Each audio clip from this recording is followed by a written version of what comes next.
of the foundation for organizing such an important forum.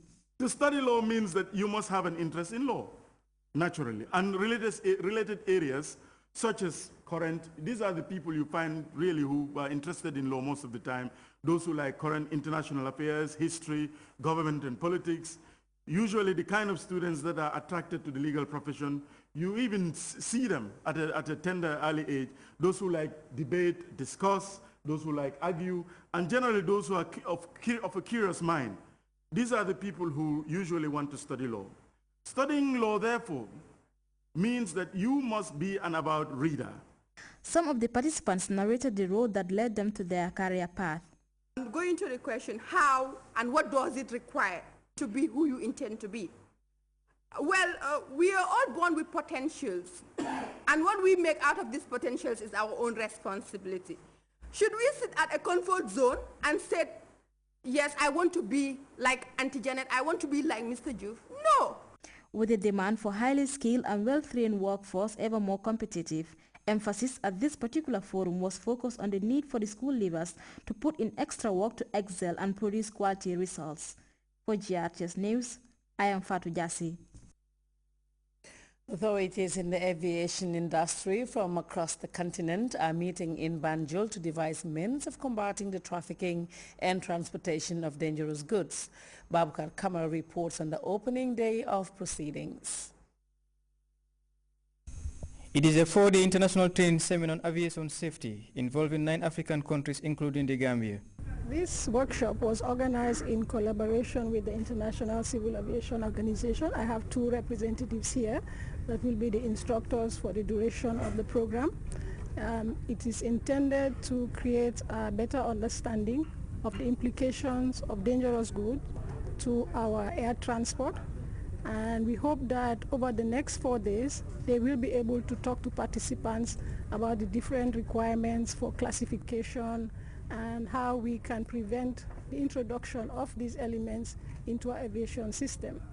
The forum strives to establish better understanding on the implications of transporting dangerous goods by air. With over 30 years experience in aviation issues, instructors from the International Civil Aviation Organization are challenged to induct participants on aviation safety. Our role is to share with our colleagues and detailed and comprehensive knowledge of the ICAO standards, which are requirements for worldwide transportation of dangerous goods by air, and the applicable technical instructions that essentially cover how to do it, how to prepare, pack, and document and ship dangerous goods by air. I think this is a very exciting opportunity to come and share knowledge about a very important program. And it's a global program, which makes it very interesting to see how states are all involved in enhancing safety and promoting the safe transport of dangerous goods. The participants drawn from Angola, Botswana, Benin, Burkina Faso, Cameroon, Mozambique, Rwanda, Senegal, and the Gambia are tasked to diligently formulate, develop, and implement new aviation strategies that commensurate with international aviation safety standards. Babukar Kamara, Grts. The country's chefs have been putting their culinary skills to the test with a view to identifying who among them is the best. Fatou Jassi was at the 2nd cooking competition staged by Chefs Association of the Gambia, and this is her report. For many of the visitors and guests frequenting our hotels and hospitality industry, food sometimes makes an important luring factor in their connection with Gambian tourism. Gambian cuisine has become an integral part of what this country sells, together with the sun, and the famous smile of the smiling coast. The men and women in the local Chef Association Club recently staged a demonstration on how adept members are at the preparation of local cuisines. The association annually conducts this cooking competition among its members to test their practical cooking skills. It is not only important for the association, but it is important for the Gambian tourism. Because this competition will also help enhance the skills of chefs, and so that they can deliver better to tourists who are coming to the Gambia. Excited and satisfied of their work, some of the participants shared with me their delight at yet another competition for the chefs in the hospitality industry. Being part of this is like something I really want, something as a youngster who is growing up in catering business. Being in this program, I think it is really good, and I think this Gambia Chef Association is doing really good. The criteria used in judging the participants, according to one of the judges, was credible and fair. When you are judging as a chef, you have to first look at the hygiene aspect of it, and then the economically resources, that the way you purchase your things. You know, as a chef, you have to be very economically when you are producing your menu. And then at the end of the day, also variation of dishes, texture, color, all those things you need to judge. And what is more important is your personal hygiene, your appearance, and other things. For participants like Njaling, cooking is her passion, while Samba advised young people to ignore the notion that the kitchen is a place for only women, but rather a profession. After an intensive 3-hour period of cooking, participants retired and left the verdict to the judges, who will walk through every detail of their dishes and later award the best among the competing chefs. For Grts News, I am Fatou Jassi. You can also follow that story and other Grts programs live on www.grts.gm. There you can also monitor Grts Radio live. Time now to take our first break. We'll be right back.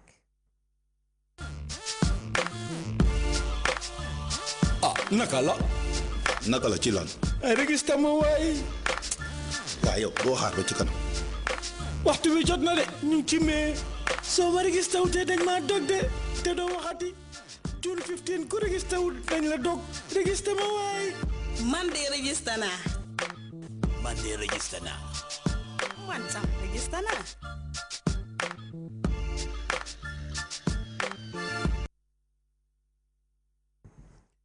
Welcome back to GRTS News. Nigeria is in mourning after Sunday's devastating plane crash. All of the 153 people aboard the airliner and at least 10 on the ground were killed when it crashed in a densely populated area in Lagos. Rescue workers are pulling bodies from the wreckage with little hope of finding any survivors. Nigeria's president declares 3 days of national mourning. CNN has more on the rescue operation at the crash site. Operations are going much better than what we saw last night. Last night they were hampered by the crowds. They were hampered by darkness. Today, you can see behind me, there are just a plethora of rescue officials. There are heavy equipment here moving some of the wreckage to the side. They've cordoned off the streets. Only people that need to be here are here. Most of the gawkers and the bystanders are gone, with the exception of the people that live in the neighborhood. And we've been here since very early morning, about 6 a.m. local time, and we've seen just a top-notch operation.